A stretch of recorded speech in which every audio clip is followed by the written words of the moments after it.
We love this thing called the Alpha Course. This was actually pioneered over in England years and years ago. And interesting kind of like fun fact for us as a church, when we were planting Acts Church in 2009, when we were doing all this work behind the scenes, we actually got together as a team of these 15 people. And what we did is we did this Alpha Course. It was a weird string of events where I was connected to this course through different stuff, the ministry I was part of. And when we did it, it was wild because all of us had decided we were going to help try to plant this church. And we did the Alpha Course, and it completely shifted all of our faith. We were like, this is what we're talking about when we talk about the kind of faith that we want to live, the way that we want to live out our faith as well. The Alpha Course was just exactly what was in vibe with what we were thinking. So after that, we just started saying, how could we do this as many times as possible, give as many people the opportunity?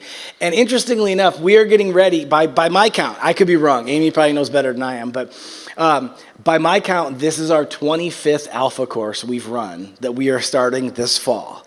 In those years, we've run 25 Alpha Courses. And the reason why we love it is this. We really sync up with this statement they make about the Alpha Course. Never are people more likely to discover what is true when they can talk about it openly and without fear.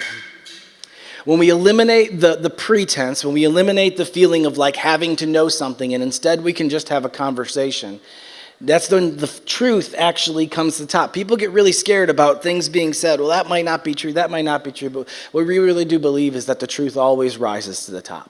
The truth always comes to the top. So today, I want to give you a taste, an introduction to this. This course is kicking off in this next week in multiple homes because of our transition to our new building. I'll talk to you more about that in just a minute. This fall, we don't have a location for a whole period of time between this. So we're actually doing Alpha in groups. We have 5 different Alpha groups meeting in different communities at different times, literally different nights with different groups of people.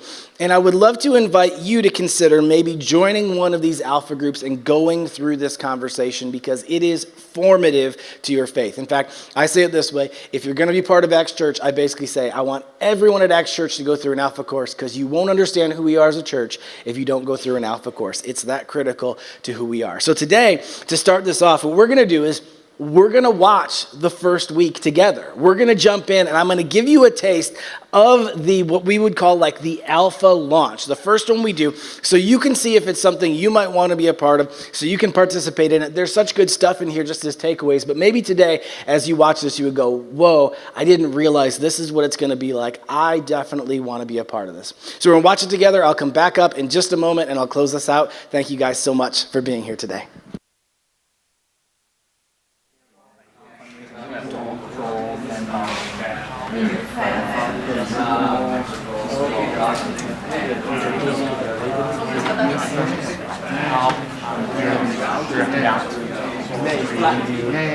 Alright, Nick, can you get a mic check? Hi, I'm Nicky. Welcome to Alpha. Life is busy. Every day we ask so many questions. What should I wear? What's the weather going to be like? What's happening today? How am I going to fit everything in? But then there are those bigger questions. Like, why am I here? Where am I heading? Is this it? Is there more to life than this? These are life's big questions, but there's rarely enough time to think them through properly. We all have different perspectives on the meaning of life and faith, and Alpha is an opportunity to explore life's big questions. This is a great place to come together and talk about them openly and honestly. I'm Gemma. I'm Toby. And this is Alpha.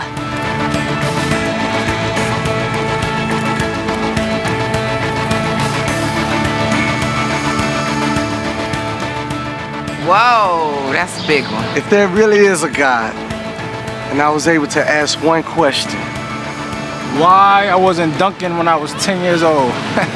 That's a good one. What's next? That'd be my question. I'll probably ask him to win numbers on the lottery number, probably. So I can go and retire. What's heaven like? I'd probably ask him what is he scared of. I don't think I would ask God a question because I don't want to know. What happens when I die? Can I come back? Why couldn't my parents stay together when I was a kid? How did I get on this path that I'm on. What their plan was for all this and whether or not we lived up to it. Am I doing this right? How'd I do? How'd I do? That's what I'd ask. How'd I do? If what I'm doing is kind of like aligned with my purpose in life, I would ask God, are we cool? I guess the ultimate question would be why? Why this and not nothing? Why do bad things happen to good people? Why the struggle? I would ask him why he made life so hard sometimes. Friends of mine told me that the first night they came to Alpha, they sat in their car for half an hour waiting and watching people going in. And eventually when they'd seen enough normal looking people going in, they thought they'd give it a try. And one thing that might be going through your mind is, am I going to be the only one there who doesn't believe all this stuff, who's not a Christian, that doesn't go to church? Well, if that's you, then you're in the right place. Alpha is designed for people who wouldn't call themselves Christians or who are not regular churchgoers. It might feel a bit strange to be discussing life and faith with people that you've never met before. But the best thing about Alpha is often the great friendships that are formed over the weeks. For much of my life, I was not remotely interested in Christianity. In fact, I don't think I'd ever come to something like Alpha. I was not brought up as a Christian. My father was a secular Jew. He was an agnostic, and my mother didn't go to church, and I had no interest at all in Christianity. First of all, I just thought it was so boring. Everything to me about church, Christianity, religion was just dull and dreary. And it kind of made me feel a little bit guilty. I didn't know why, but I just didn't want to have anything to do with it. And I also thought it was untrue. I thought I'd sort of thought it through, and I'd come up with these intellectual objections, and I called myself, very pretentiously, I called myself a logical determinist. And I quite enjoyed arguing with people who called themselves Christians. And at university, I had a bit of a reputation for being an argumentative atheist. And I also thought it was irrelevant to my life. I couldn't see how someone who'd lived 2,000 years ago, 2,000 miles away, could have any relevance to my life today. It just seemed outdated and irrelevant. But at the same time, looking back now, I would say something was missing. I say that because I don't think I was living in the moment. I was always looking forward to the next thing in life. So when I was at school, I was thinking, when I finish my exams, maybe that will be when I'm going to really start to enjoy life. I finished my exams, and then after about 3 weeks, I started to think there's got to be more to life than this. And I thought, well, maybe when I've left school, that will be what life's all about. And then I left school, and after about 3 weeks, I started to think, there's got to be more to life than this. I thought, well, maybe the answer is to get a girlfriend. And somehow, I don't know how I managed it, but I managed to find a girlfriend. Again, after about 3 weeks, I started to think, there's got to be more to life than this. And basically, there was something missing.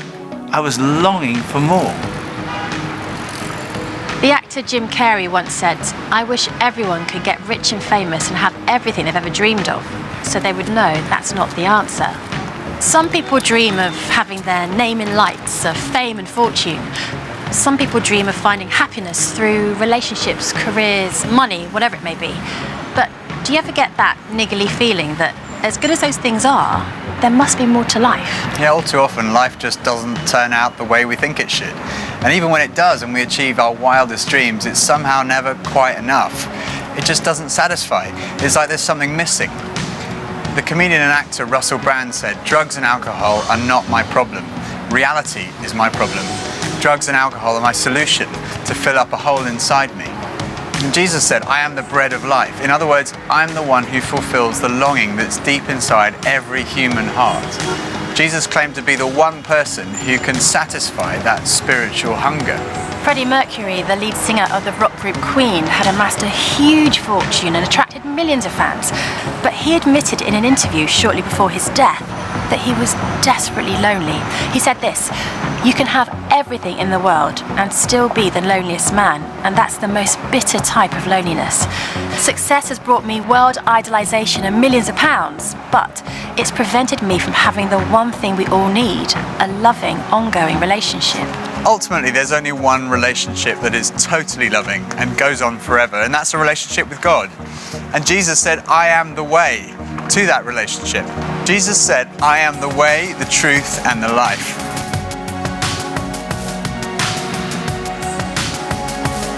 As of lately, a lot of picnics. Traveling. Games and fishing. Yoga, poetry, kissing. Love fishing. Skateboarding. Basketball. Basketball makes me happy. You want to go first? Love. Yeah, love is good. Shopping. Coffee. That's an easy one. Meeting new people makes me happy. Positive energy. People around me. Vacation, food, puppies, Getting my nails done makes me happy. music. I was gonna say music too. Something that I create. God makes me happy, and nature. Nature. Biking around. A good sunset. Connecting with people. Looking at trees and everything and it's just all a miracle for me. Feeling like I don't have any pressure on me makes me happy. Feeling like there's some purpose like in my life. A good nap. Good food, working out, and spending quality time with my family. I think that's a good answer.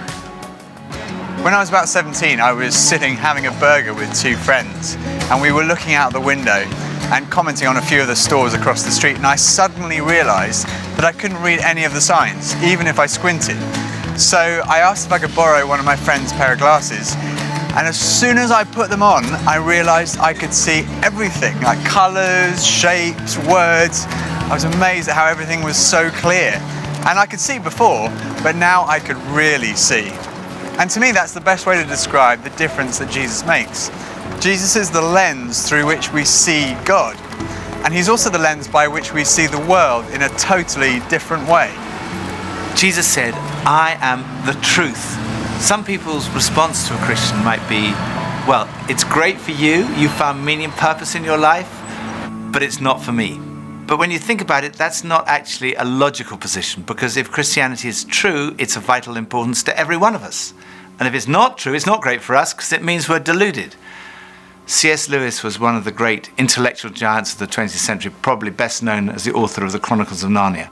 He said this: Christianity, if false, is of no importance, and if true, of infinite importance. The only thing it cannot be is moderately important. I come from a family of lawyers, so naturally I wanted to look at the original documents and sources.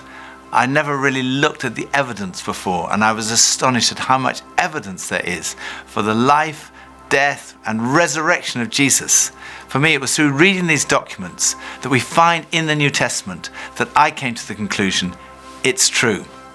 One of the last cases I did as a lawyer was in the Court of Appeal in front of Lord Denning, an absolutely brilliant mind, perhaps the greatest judge of the 20th century. He said on one occasion that his Bible was his most tattered book in his library. He'd examined the evidence really carefully, and he came to the conclusion, it's true. One former professor of history at Oxford University described the resurrection as the best attested fact in history. I hadn't realized how many of the pioneers of modern science were believers. Descartes, Newton, Kepler, Galileo, Locke, Copernicus, Faraday, Kelvin, Pasteur. Francis Collins, one of the greatest scientists of our time, was director of the Human Genome Project, mapping the 3 billion letters in the human DNA, considered by many to be the most significant scientific undertaking of our time. He describes how he encountered Jesus and came to believe in the truth of Christianity. Well, in the home where I grew up, faith was not something that was talked about very much. My father was a professor of drama, my mother a playwright. When I went to college and those discussions in the dorm late at night about religion began to occur, I had no particular reason to attach value to a faith system. It had never been something I was familiar with or had internalized at all. And I assumed that any religious feelings that anyone held must be on the basis of some emotional experience, and I didn't trust those, or on the basis of some childhood indoctrination, which I felt I was fortunate to have missed. I loved the experience of learning about the human body and all of the components of that, and I particularly loved being introduced to genetics. But then I ended up in the medical school curriculum sitting at the bedside of patients with diseases. This was no longer an abstract study of molecules and organ systems. These were real people. And one afternoon, one of my patients, a wonderful elderly woman, much like a grandmother, who had very bad heart disease, She had a particularly bad episode of chest pain while I was with her. She got through it, and at the end of that, explained to me how her faith was the thing that helped her in that situation. She realized that the doctors around her weren't really giving her that much help, but her faith was. And after she finished her own very personal description of that faith, she turned to me, and I had been silent, and she looked at me quizzically, and she said, "What do you believe, doctor?" And ultimately, I had to admit to myself that her question had made me realize that I had arrived at an answer to the most important issue that we humans ever deal with. Is there a God? And I had arrived there without ever really looking at the evidence. And I was supposed to be a scientist. If there's one thing scientists claim they do, is to arrive at conclusions based upon evidence. And I hadn't taken the trouble to do that. I was greatly assisted by a pastor who lived down the road, who I went and asked about all this, and who gave me a copy of C.S. Lewis's wonderful book, Mere Christianity. Because here was an Oxford scholar, a prodigiously developed intellect, who had traveled the same path. Within those pages, I realized for the first time that one can come to belief on a rational basis, and that in fact, given the many pointers that one sees around oneself in terms of the universe and it having a beginning, and its fine-tuning in terms of the way in which all those constants that determine the behavior of matter and energy seem to have been set just in a certain very precise range to make life possible. And many other things, including my beloved mathematics and why they actually work anyway to describe the universe, something that makes you think the Creator must have been a mathematician. That brought me then to the person of Jesus Christ as a person who was historically extremely well documented. That was news to me. I thought Christ was as much myth as history, and I realized after reading more about it, this was a historical figure upon which we have a great deal of evidence for his existence and his teachings, and even his rising from the dead in a literal way. That day at my patient's bedside started a journey for me. A journey that I was reluctant to begin, but I felt I needed to. A journey that I thought would result in strengthening my atheism, but to my surprise, resulted in my conversion. There's a difference between knowing facts about someone and really knowing them personally. Now, I've known my husband Phil for 3 years now, but suppose if before we met, I found him on a website called The Amazing Man. Now, there's no doubt I would have looked at him and thought, okay, I'm intrigued. But what if each page was dedicated to his amazing abilities, his sparkling personality, his tender heart, his extraordinary intelligence, and his cooking abilities? Well, I would think, wow, he does sound like an amazing person. But that's head knowledge. But I also have the privilege of being married to him, and I know that he's an amazing person, which is knowledge that comes from experience of relationship, and that's heart knowledge. When Jesus said, "I am the truth," he was talking about more than just a kind of intellectual truth. The Hebrew understanding of truth was truth as experienced. And there's a big difference between a kind of intellectual knowledge and a personal knowledge, between your head and your heart. So when someone says, "I know Jesus is the truth," they're not just talking about being convinced of the evidence. They're also talking about experiencing a relationship with the risen Jesus Christ. So Jesus said, "I am the way, the truth," and lastly he said, "I am the life. I have come that you may have life and have it to the full." Jesus came to deal with the things in our lives that stop us from enjoying life to the full, the things that spoil our lives. I hate shopping. I loathe it. I think I'm allergic to shopping. But occasionally my wife Pippa persuades me to go shopping, and just after Christmas, it was the sales, and she persuaded me to go shopping. And we went into the shop and we bought this very nice new sweater, and same colour as all my other sweaters. And we left the shop and we went to buy a present for her. And we went into this ghastly shop. It was so crowded. It was unbelievable. And even Pippa had had enough and she said, "Okay, we're leaving." So we went to leave. And as we left, the security alarm went off. And the security guys moved in very quickly and they stopped us all from leaving. And like the crowd that was trying to leave was stopped, and the crowd that was trying to come in was stopped. And we were there right in the middle. The 6 of us who were going through the security at that one time were all taken off and sectioned off from all the rest. And they wanted to see which one of the 6 of us had set off the alarm. So they sent one of them through, and that was fine. They obviously hadn't set it off. Then they sent the next one through. They obviously hadn't set it off. Then the 3rd, then the 4th.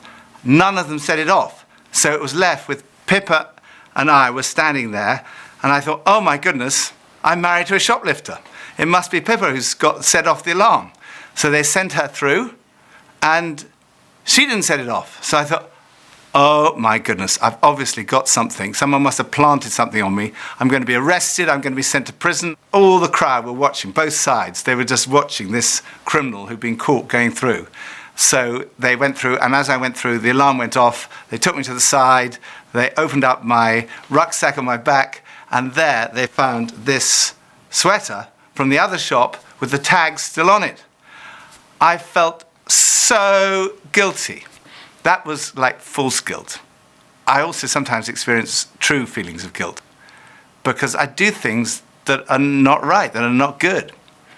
And this is the wonderful news that God loves you and he loves me. God came in the person of his Son, Jesus Christ, to die for you and for me. And on the cross, he took all of your guilt, all of my guilt, everything you've ever done wrong, everything I've ever done wrong, said wrong, thought wrong, and he died in our place in order that we could be forgiven. And forgiveness, C.S. Lewis said, it's like a recording of our life, wiped completely clean.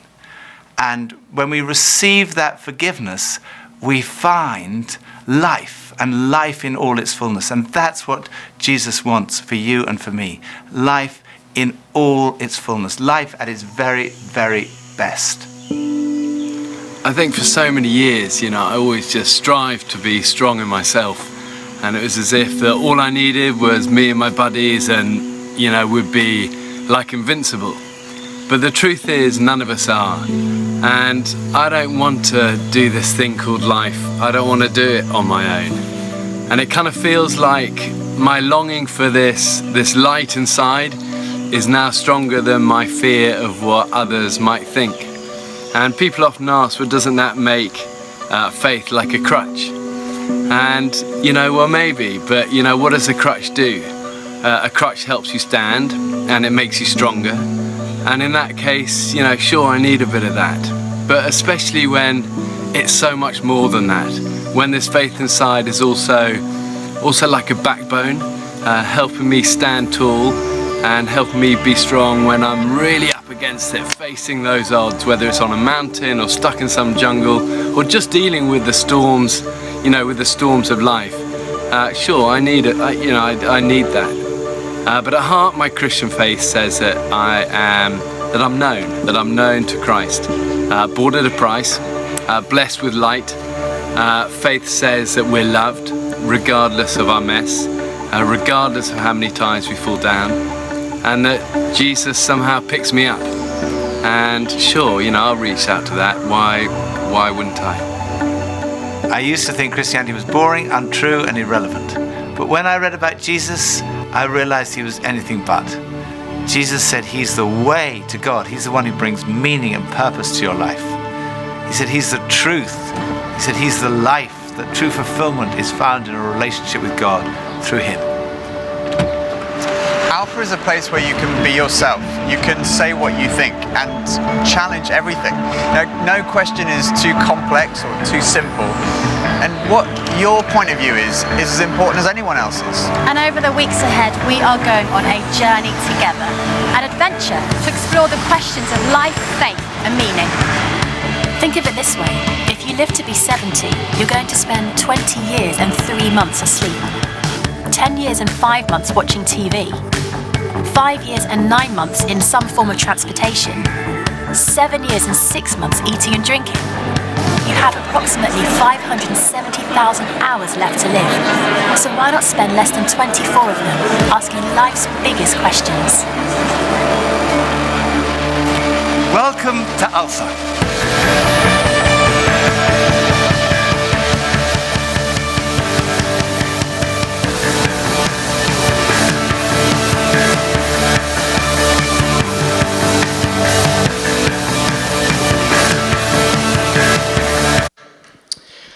So I would love to extend an invitation to all of you. Whether you have considered yourself a Christian for a long time, whether you're just trying to figure out your faith, maybe just exploring it for the first time, I would invite you to do exactly what they just did. Would you take and would you change your plans for the next 10 weeks to be part of something like this?